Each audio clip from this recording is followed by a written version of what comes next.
आज की चर्चा में आपका स्वागत है। एनएफटी की दुनिया वादों और कह सकते हैं टूटे हुए सपनों से भरी है। हाँ बिल्कुल। हमने हजारों डॉलर की डिजिटल आर्ट की कहानियां भी सुनी है और उन प्रोजेक्ट्स के बारे में भी जो मतलब रातों रात गायब हो गए। तो आज जब हमारे हाथ ट्रेजर एनएफटी नाम के एक प्रोजेक्ट का व्हाइट पेपर लगा है, तो सवाल ये उठता है, क्या ये वाकई कोई खजाना है? हाँ। या ये सिर्फ उन्हीं पुराने वादों को एक नए पैकेट में बेच रहा है? हाँ, ये सवाल बिल्कुल सही है और यही आज की हमारी पड़ताल का मिशन है। ये व्हाइट पेपर सिर्फ एक एनएफटी मार्केटप्लेस बनाने की बात नहीं करता। अच्छा। ये एक बिल्कुल नया इकोसिस्टम, एक पूरी की पूरी ब्लॉकचेन बनाने का दावा कर रहा है, जिसे इन्होंने ट्रेजर चेन नाम दिया है। Treasure chain. तो आज हम इस दस्तावेज की मतलब परतों को खोलकर देखेंगे कि इसके दावों में कितना दम है। चलिए तो फिर शुरू करते हैं। सबसे पहले ये ट्रेजर एनएफटी आखिर है क्या? व्हाइट पेपर कहता है कि यह है एक डिजिटल एसेट ट्रेडिंग प्लेटफॉर्म है, जहां आप एनएफटी बना सकते हैं, खरीद बेच सकते हैं और कलेक्ट कर सकते हैं। हाँ बिल्कुल। इसमें एनएफटी स्टेकिंग और नीलामी जैसे फीचर्स भी हैं। लेकिन ईमानदारी से कहूं तो ये सब तो सुना सुना सा लगता है। कई प्लेटफॉर्म यही सब करते हैं, इसमें अलग क्या है? आपका शक जायज है। सतह पर ये वैसा ही लगता है, लेकिन असली फर्क इसकी बुनियाद में है। मतलब? ये सिर्फ एक एप्लीकेशन नहीं है जो इथेरियम पर चल रही हो। ये एक लेयर 2 सोल्यूशन बनाने की कोशिश कर रहा है। ओके, लेयर 2, ये शब्द हम बहुत सुनते हैं। क्या हम इसे आसान भाषा में ऐसे समझ सकते हैं कि? हाँ बताइए। जैसे शहर की मुख्य सड़क पर बहुत ज्यादा ट्रैफिक हो तो सरकार उसके ऊपर एक एलिवेटेड एक्सप्रेसवे बना देती है ताकि गाड़ियां तेजी से निकल सकें। वाह, ये बहुत ही शानदार एनालॉजी है। बिल्कुल यही। तो क्या ये ट्रेजर चेन भी एनएफटी के लिए एक ऐसा ही एक्सप्रेसवे है? एकदम। इथेरियम वो मुख्य सड़क है जो अक्सर जाम रहती है और जहाँ टोल टैक्स यानी गैस फीस बहुत ज्यादा है। बहुत ज्यादा। ट्रेजर एनएफटी का ट्रेजर चेन वही एक्सप्रेसवे है, खास तौर पे एनएफटी के लिए बनाया गया ताकि ट्रांजैक्शन तेज हो और फीस बहुत कम लगे। अच्छा। इनका लक्ष्य एनएफटी के लिए एक समर्पित, तेज और सस्ता घर बनाना है। और सिर्फ डिजिटल आर्ट ही नहीं, व्हाइट पेपर में डीफाई, गेमफाई और आरडब्ल्यूए का भी जिक्र है। हाँ, रियल वर्ल्ड एसेट्स को भी एनएफटी से जोड़ने की बात कही गई है। ये दिलचस्प है, यानी जमीन या घर जैसी चीजों को भी भविष्य में इस प्लेटफॉर्म पर ट्रेड किया जा सकेगा। शायद। लेकिन ये सब करने के लिए तकनीक बहुत मजबूत होनी चाहिए और यहीं पर बात और भी गहरी हो जाती है। व्हाइट पेपर में जेड के रोल अप टेक्नोलॉजी का जिक्र है। मुझे जेड के रोल अप का नाम सुनते ही लगता है कि कुछ बहुत ज्यादा जटिल होने वाला है। हाँ, नाम थोड़ा डरावना लग सकता है, लेकिन इसका कॉन्सेप्ट बहुत स्मार्ट है। जीके का मतलब है जीरो नॉलेज। Zero knowledge. इसे ऐसे समझिए कि आप 100 अलग अलग ट्रांजैक्शन को एक बॉक्स में बंद करते हैं। ठीक है। और उस बॉक्स पर एक स्टैंप लगा देते हैं जो ये साबित करता है कि अंदर सब कुछ सही है, वो भी बिना ये बताए कि हर एक ट्रांजैक्शन में क्या था। तो ये प्राइवेसी और स्पीड दोनों के लिए अच्छा है। हाँ। मतलब आप बैंक को सिर्फ ये बता रहे हैं कि आपके पास बिल चुकाने के लिए पैसे हैं, हाँ। बिना ये दिखाए कि आपके अकाउंट में कुल कितने पैसे हैं। बिल्कुल सही पकड़ा आपने। यही इसका मूल सिद्धांत है। इससे 2 बड़े फायदे होते हैं। एक, प्राइवेसी बनी रहती है और दूसरा, क्योंकि आप 100 ट्रांजैक्शंस एक साथ भेज रहे हैं। एग्जैक्टली। तो नेटवर्क पर बोझ बहुत कम हो जाता है और यहीं से व्हाइट पेपर का वो बड़ा दावा आता है कि इससे ट्रांजैक्शन फीस 90% से ज्यादा कम हो सकती है। 90%? ये तो बहुत बड़ा दावा है। बहुत बड़ा।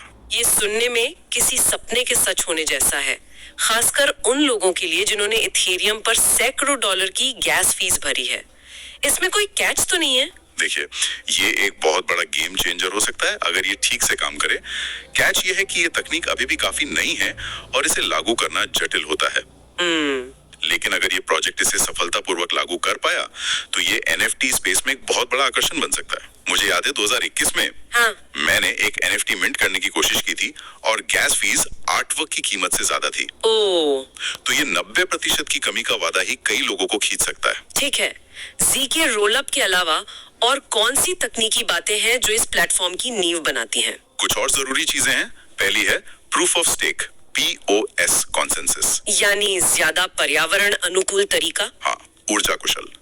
और दूसरा है EVM कंपैटिबिलिटी। EVM कंपैटिबिलिटी, इसका मतलब है इथेरियम वर्चुअल मशीन से जुड़ाव।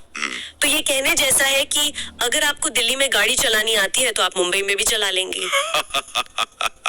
हाँ क्योंकि स्टीयरिंग व्हील और गियर वही है। क्या ये सही एनालॉजी है? हाँ, ये एक बहुत अच्छा तरीका है इसे समझने का। इसका मतलब है कि जो डेवलपर्स पहले से इथेरियम के लिए एप्स बना रहे हैं, उन्हें ट्रेजर एनएफटी पर आने के लिए कुछ नया सीखने की जरूरत नहीं है। वो अपना कोड लगभग बिना किसी बदलाव के यहाँ ला सकते हैं। ये तो डेवलपर्स को आकर्षित करने के लिए एक बहुत बड़ी बात है। बहुत बड़ी। और व्हाइट पेपर में अलग अलग ब्लॉकचेन को जोड़ने की भी बात है। मतलब क्रॉस चेन ब्रिज, इसका क्या महत्व है? इसका महत्व बहुत ज्यादा है। आज की दुनिया में कोई भी ब्लॉकचेन अकेले नहीं रह सकता। सही बात है। व्हाइट पेपर कहता है कि ये इथेरियम, सोलाना और बेस जैसे दूसरे बड़े ब्लॉकचेन्स के साथ जुड़ेगा। तो मतलब आप सोलाना पर खरीदा हुआ एनएफटी आसानी से ट्रेजर चेन पर ला सकते हैं। हाँ, और शायद भविष्य में उसे इथेरियम पर बेच भी सकते हैं।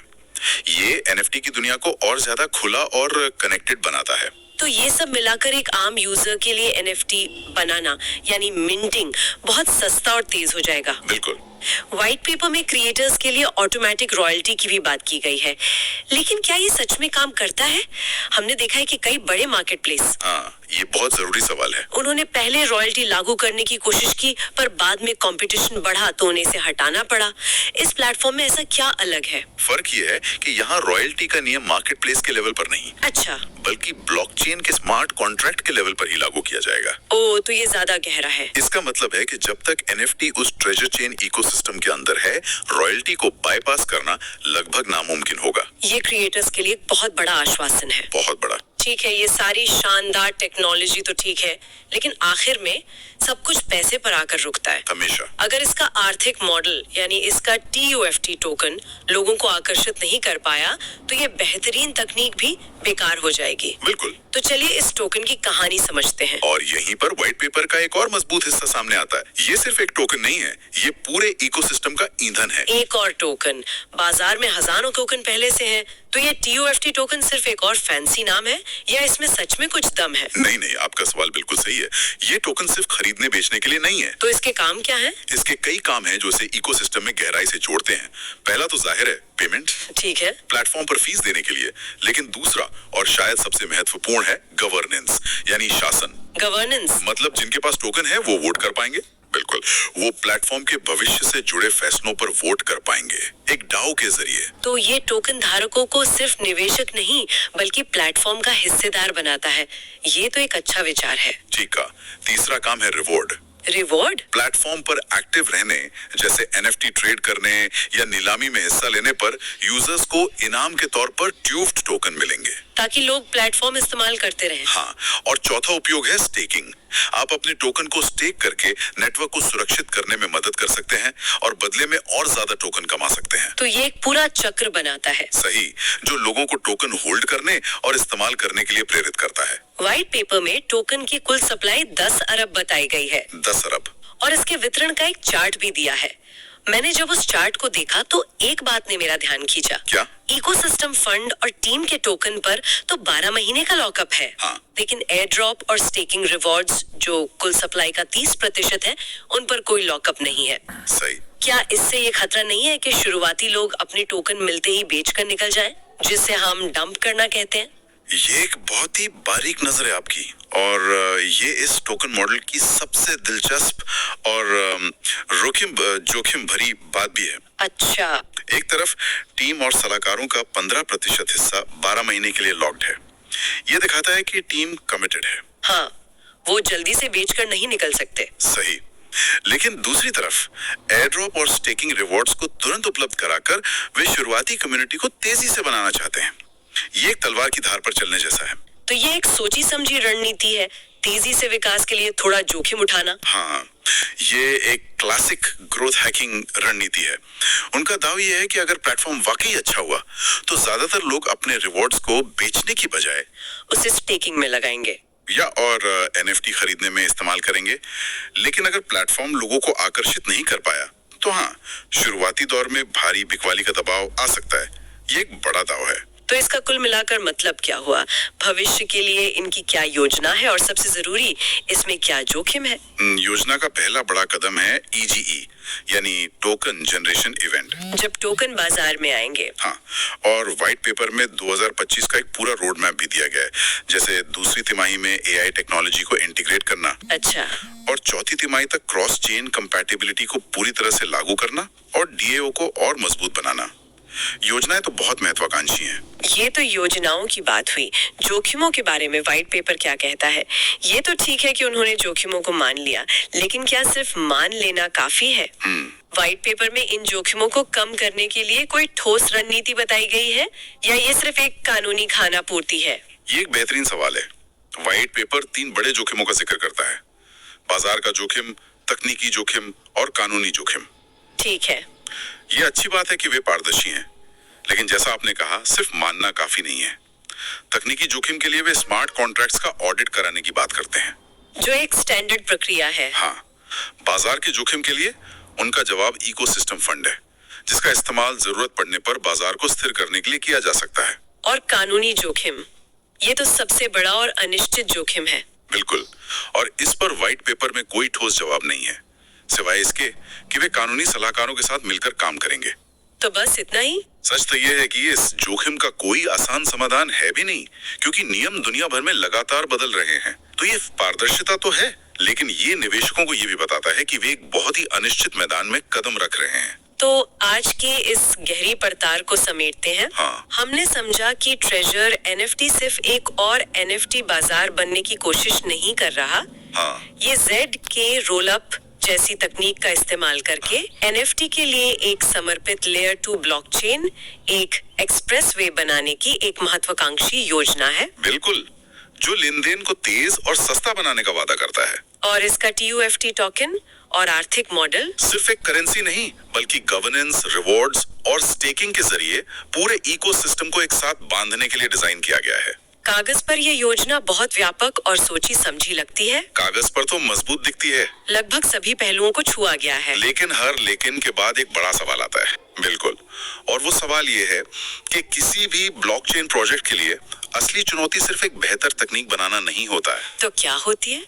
असली चुनौती होती है उसके आसपास एक सक्रिय, वफादार और जीवंत समुदाय बनाना, एक कम्युनिटी का निर्माण करना। हाँ, लोग। वही समुदाय उस इकोसिस्टम को असल में जिंदा रखता है। आप दुनिया की सबसे अच्छी तकनीक बना सकते हैं, लेकिन अगर उसे इस्तेमाल करने वाला कोई नहीं है तो वो बेकार है। तो सोचने वाली बात ये है, जो इस व्हाइट पेपर के हर पन्ने के पीछे छिपी है, सोचने वाली बात ये है, क्या ट्रेजर NFT सिर्फ एक बेहतर तकनीक बना पाएगा या ये उस समुदाय को भी आकर्षित और एकजुट कर पाएगा जो इसे वास्तव में सफल बनाएगा? क्योंकि अंत में एक ब्लॉकचेन की असली कीमत उसकी तकनीक में नहीं, बल्कि उसके नेटवर्क में, उसके लोगों में होती है। इसी सवाल के जवाब पर इस प्रोजेक्ट का भविष्य निर्भर करेगा।